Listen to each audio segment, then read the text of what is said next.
Hi guys, welcome back to my channel. Today I am going to be talking a bit about education, not in a boring way. This video idea came from a chat that me and Connor were having the other day, and I was saying I really want to be consistent on YouTube. I need to film some more videos. What shall I do? Having the comedy that he has, said, oh, why don't you do 15 and pregnant? And he thought it was hilarious, but then that actually sowed a seed for me, because I thought about there's this stereotype attached to teenage pregnancy where girls get pregnant in school and then they claim benefits forever the end. You know, that's how society wants us to believe that teenage mums are. And that's not my story, and that's not the story of probably most teenage mums. But, you know, society feeds us this sort of idea that, you know, if you're pregnant in school, you know, that is the end of your life, you'll never amount to anything, blah, blah, blah, which isn't true. I think we perceive there's to be all of these barriers stopping us getting from, you know, our dream job, our dream education level, or, you know, something that we wish we could study.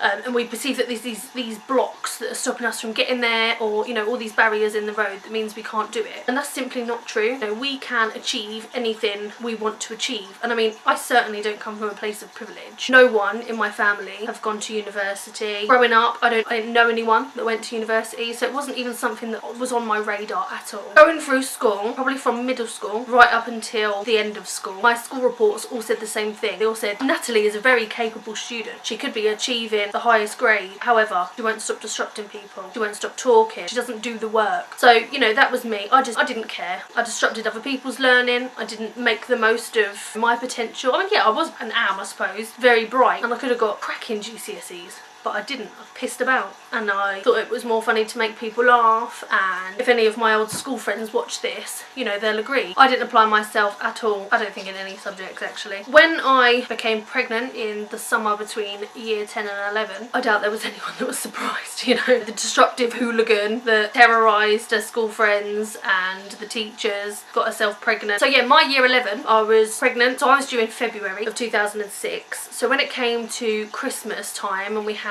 like parents' evening, my head of year said that, you know, the fact that I was a school student, I was still entitled to maternity leave. So obviously, me being a kid that don't like school, I was like, fine, I'll leave then. So I left at Christmas. They did offer me some additional sessions for like revision, and to be honest, I can't remember if I went or not. I may well have done. But yeah, it came to GCSEs in the sort of May, June. So I went to all of my GCSE exams, went to prom, you know, done all the normal sort of school leaving things apart from actually going to school. So I picked up my result in the summer, and I got, off the top of my head, I think I got a C in English, I think I got a C in math, double D in science for the double award, got a D in ICT, geography, I got an F. But every single bit of my coursework was wrong, so I got 0 for that. So I was quite proud of whatever it was like the lowest score before ungraded. But given that coursework was 60% of the grade and I didn't do any, I was quite proud of that. So yeah, I mean, they weren't terrible, but they certainly could have been better. So I was offered a place in sixth form, but I declined that because obviously I wanted to pick the subjects I wanted to do. I think I wanted to study psychology, or child psychology, which I don't even think was a subject on its own. I think it was psychology. And they said you can't just put a couple of subjects in a timetable, you need to build a timetable that's going to sort of, you know, last you the week. So, you know, why don't you take sort of A-level math? And I thought, I'm not taking A-level maths, I've just sat through GCSE math, I'm not doing that. So I declined that and, you know, stayed at home and looked after my baby. I think it was about a year later I applied to college for a, what was the name of it?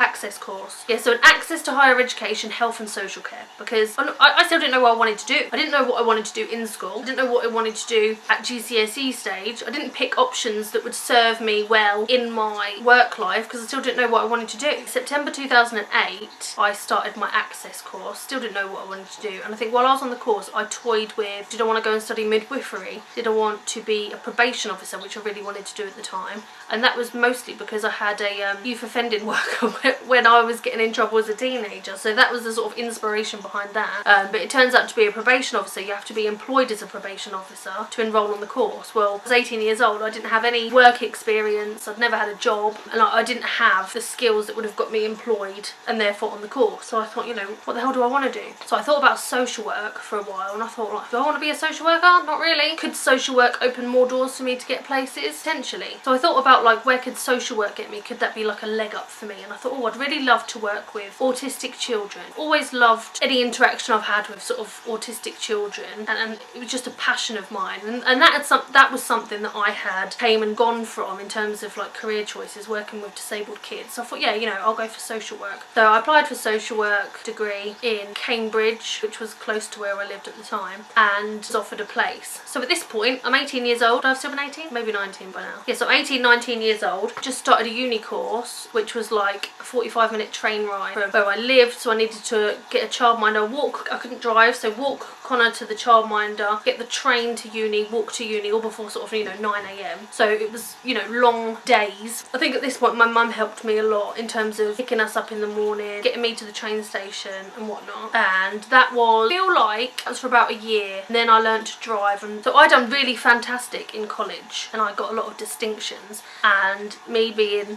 the person I am, got really cocky and thought, oh, obviously I'm just amazing. So when it came to my first year at uni, I left everything till the last minute. I didn't put in a lot of effort, and about the only thing that I'd done exceptionally well in was my law exam, and that's only because it was an open book exam. So most of my assignments I'd failed, some I hadn't submitted, some I'd left till the last minute, and this is in the days where you had to physically hand it in. So I would have to finish my uni work, drive to Cambridge before 5 p.m. and get in the queue to submit, and then I would submit into the assessments office. So if there was traffic or if I hadn't finished it and I'd left late, there was, you know, all these sort of backlash things of not putting in the appropriate amount of effort. I had a choice then, when I'd failed my first year at uni and felt defeated. I had a choice of take a year out and sort of leave my cohort that I was already in, redo my failed modules, and then literally sort of jump on second year with the next group of students, with meaning that I would have access to like the lectures and things for my resubmitted modules, so I could just go for those modules. So I chose to do that. Still feeling a bit defeated, if I'm honest, and, you know, wondering whether it was sort of worth it, and, you know, could I really do this sort of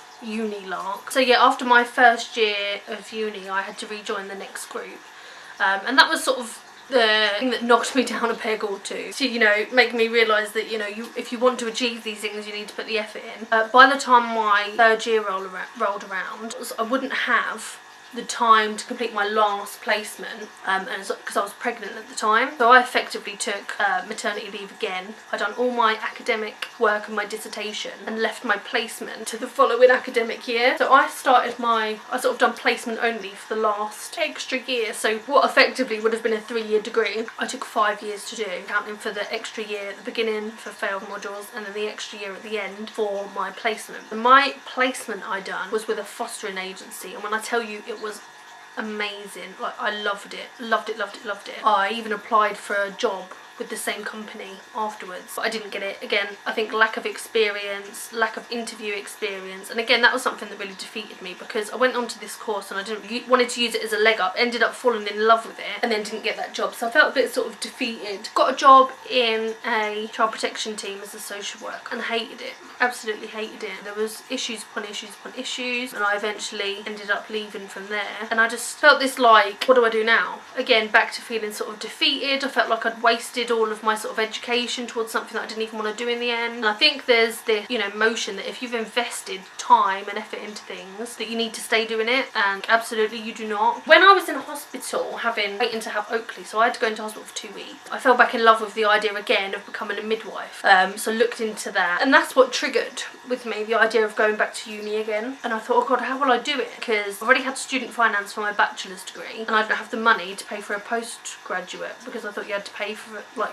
cash for it, or have an employer sponsor you. So I thought, oh, there's nothing I can do, you know, I don't know. So I looked at some different options, toyed with the idea of midwifery, and the thing with NHS courses, so, you know, nursing, midwifery, mental health nursing, any of those type of courses, you're entitled to the NHS bursary. So there is more funding available. So even if you've got a first degree, you can still go on to get a different bachelor's degree within the NHS, because you know, you'd have more funding available with bursary and things to be able to pay for that. So I looked at that, but then I thought, realistically, like, I'm in hospital waiting to have my 4th child. Am I going to be able to work shifts? Am I going to be able to fit in a placement and study? And I thought, oh, you know, I don't know. So I applied for a few different courses. I applied for midwifery, I applied for a sociology and psychology bachelor's degree at a physical uni, and then I had an email land in my inbox from the University of Essex online, and I looked at that, and they offered bachelor degrees, master's degrees, they offered loads of different things, and I thought, do you know what, sorry, I'm going to apply. So I applied for criminology and criminal psychology. I'd always toyed with the idea from obviously wanting to be a probation officer. You know, that's something that, you know, was in the back of my mind, and I thought I could use my social work degree for the experience to get onto the masters in the first place, and you know, that could give me that move into, you know, a different sort of career. I wouldn't have to go back to social work, and you know, perhaps it would improve my employability. And to be honest, still at this point, no dead cert on what I wanted to do. And I feel like that's been a theme for me. I've sort of gone through my life with no real idea. Oh, sorry, I'm yawning. No real idea of what I wanted to do, and you know, no clear sort of decision. So I applied, and the way their applications process works is you're immediately assigned an applications, like an admissions advisor, so one person. So we were able to sort of shoot emails backwards and forwards, and I was able to ask her loads of questions. And it's still at this point, I didn't even know how I was going to pay for it. So I'm sort of, yeah, you know, this is something I was really interested in, and you know, emailing and getting it all set up. But I thought realistically I'm going to have to pull out because I don't have the £10,500 tuition that it will cost for the course, and you know, no way of finding it, and I don't have extra money, so there's no way I can rework my budget and pay for that. So I said to her, I said, you know, do you know if there's any funding, you know, anywhere that has funding? And she said, oh yeah, you know, student finance. And I said, oh no, I've already used student finance for my bachelor's degree. And she said, yeah, that's, you know, you can still apply for a loan to cover your tuition costs for your master's degree. I thought, oh my god, this is amazing. So I applied, got the funding in place, and started the course. And because they're online only, which is ironically convenient given the state that the world is in now with COVID, and the fact that all these traditional universities have now had to close and move online. You know, they were already online. So the advantage with University of Essex Online is that you've got the option with them to double up your modules, so you could effectively get through the 2-year course much quicker by doubling up those modules. I mean, I personally haven't done that because obviously COVID, the schools were shut, so that wasn't really an option for me. But I think I'm on my last module now before I go on to my thesis, which is effectively my dissertation. So where we're now February, maybe by the end of the year I will have finished and be the proud owner of a master's degree. But what I wanted to talk about was, although I haven't like finished that degree and I'm using it to get another job, since being on the course I have started a new role within victim services, something that I was probably qualified to do, but I would have never had the confidence to go ahead and apply for that, and I absolutely love it. So for me, I feel like I've had so many bumps in the road. So, you know, maternity leave at school, more GCSE grades, having to go to college and do an access course where obviously my peers would have been at sixth form and going straight off to uni. So in terms of like measuring myself against what other people my age were doing, you know, technically I was a few years behind, but my life was different. You know, I had a baby at home. So I think the point is, whatever crisis happens in your life when you're at a point of sort of GCSEs or A-levels, or you have to drop out of college, or you know, you have to leave your university degree, you know, whatever it is that you have to do or give up, you know, that's not the end of your sort of academic journey. And I feel a bit preachy saying it, but with all the mess ups I had, I feel like if I can overcome all of those, have, you know, 2 babies during my learning interrupting things, anyone can do anything. I mean, the point is, you know, I'm 31 years old and I still don't know what I want to be when I grow up.